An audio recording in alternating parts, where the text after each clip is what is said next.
Bobby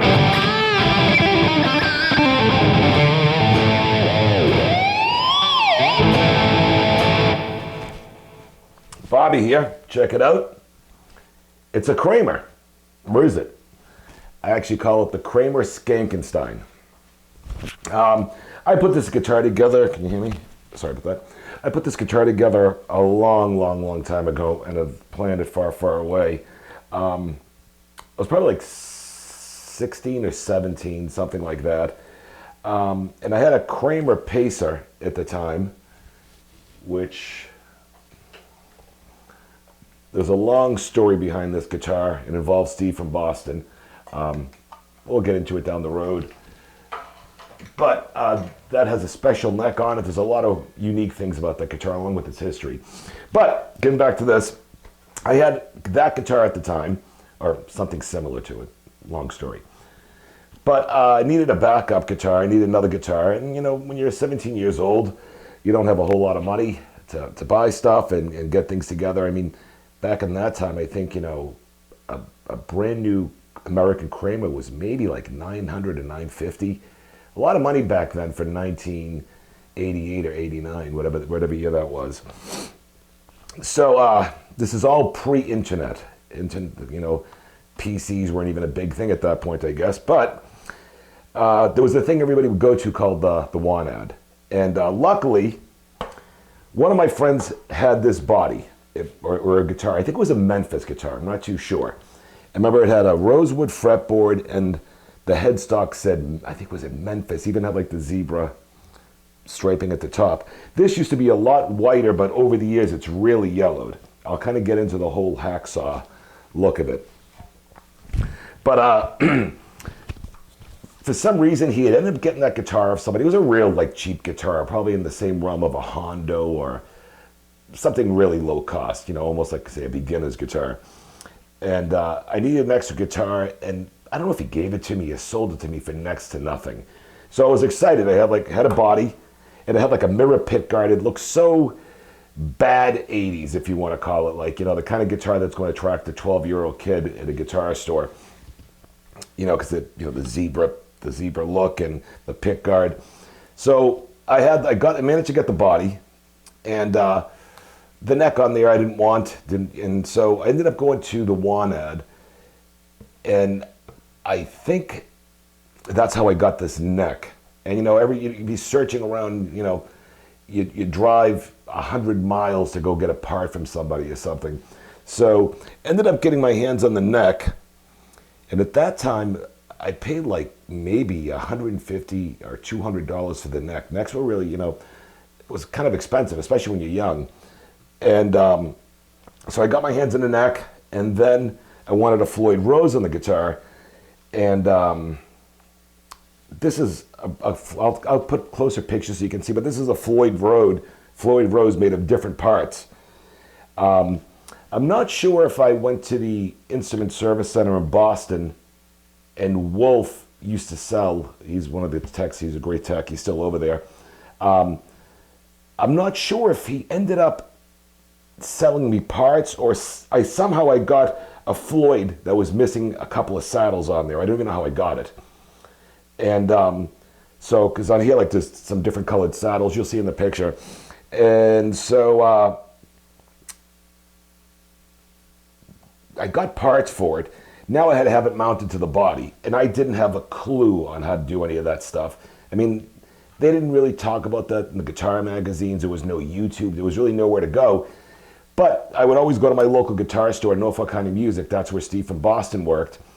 And there were such nice guys over there. I remember Mark and Howie were the guys that owned the place. And I'd go there for lessons or hang out. And a lot of times before my lessons, you know, I'd talk with Steve from Boston all the time, and he'd show me Van Halen licks, or you're playing it wrong, or do it like this. And real encouraging, really nice place, nice people.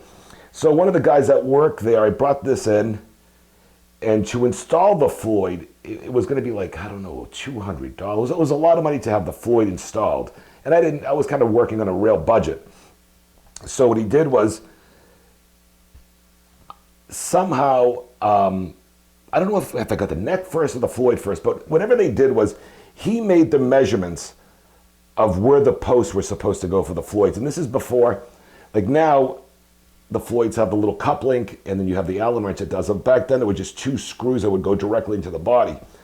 So he measured out for me, I don't know how he did it, where the screws would go. And he did it for free. They were really nice people over there. So, ended up talking to some kid, and he said he had a Seymour Duncan pickup. And that's what this is. He said it was a JB, but after looking at it, and I sent some pictures over to Steve to get his thoughts, and we just think it's a full shred.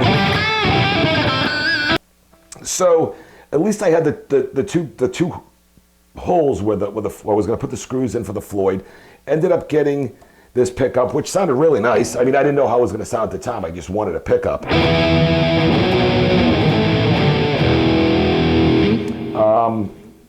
And I remember at first there's some pictures I have of when I was playing this guitar for clubs and stuff, where I didn't have the pickup mounted directly to the body. I kind of took a pick guard and kind of cut it in half, so this was exposed.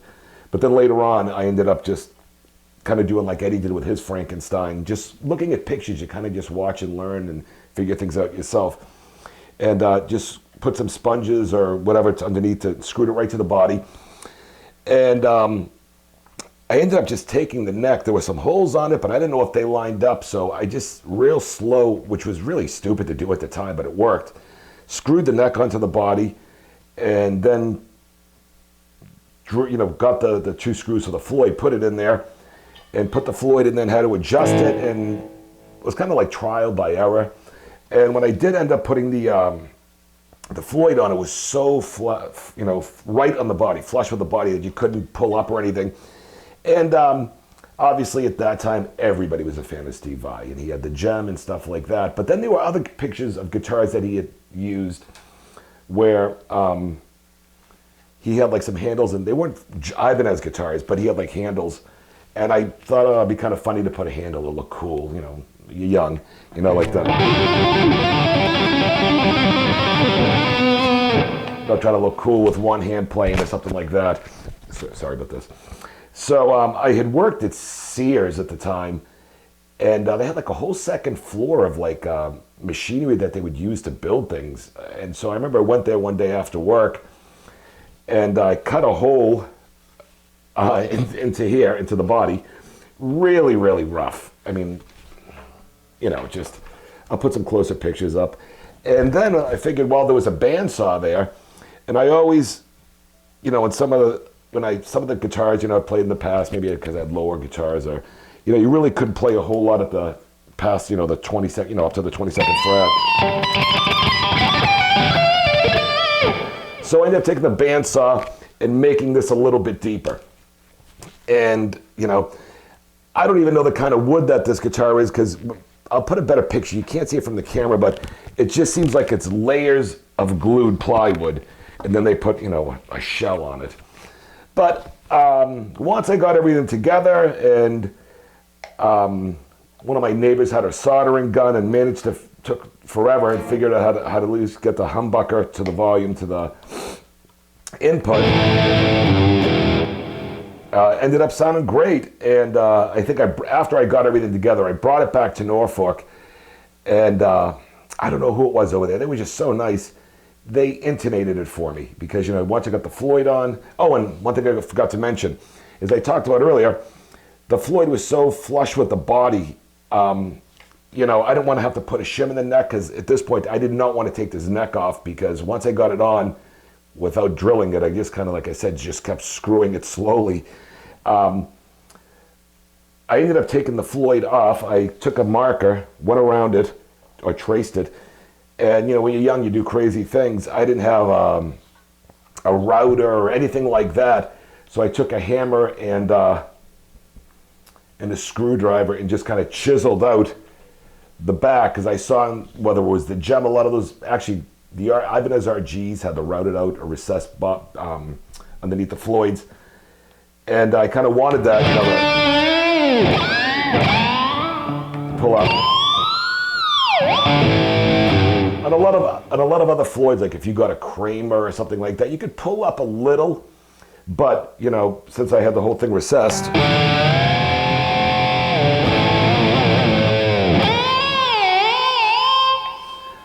I played this for a long, long time. I'll put some pictures of the neck. I mean, you know, I had my other Kramer that I told you about, and it was just such a nice guitar, but I didn't, when I was playing clubs and playing bands a lot, I'd have that guitar with me, but this is the one I was always playing a lot on stage, and, you know, whether things get dropped, bumped into, but the guitar always had stayed in tune. It sounded great.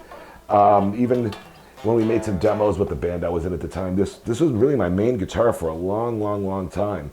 And I would play the other Kramer too, which I really loved, but there was something special about this, maybe because I put it together and it all worked.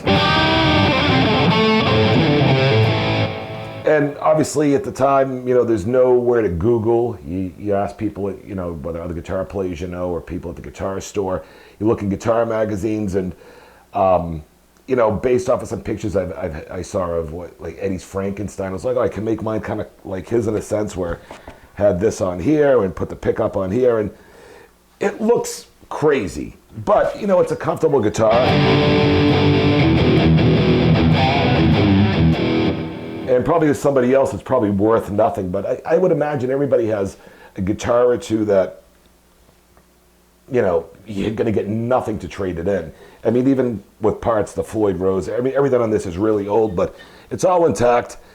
And, you know, it's kind of funny how back then, well, now you want to buy parts, you go on eBay or Reverb, but, you know, before you go to the WAN ad and you drive all over and you get to somebody's house and the description of what they were trying to sell you was completely different. And, you know, a lot of times, I think, you know, obviously there was Warmouth back then, but, you know, you'd have to go like to a dealer, like say to the store and order a neck, and then there was so much work involved, and it seemed like, oh, it's not even worth it. So yeah, I kind of got myself some used parts and kind of cobbled this together and had it for a long time. So just wanted to show everybody the Kramer Skankenstein. Really nice, comfortable neck. It's really, I mean, this is really a road-worn guitar, and it still sounds and plays great. So just wanted to share it with everybody. Thanks for checking out the videos. Thanks for supporting the channel. If you have any questions, just drop me a comment, email me. I'll get right back to you. Click and subscribe, and thank you so much, guys. See you soon.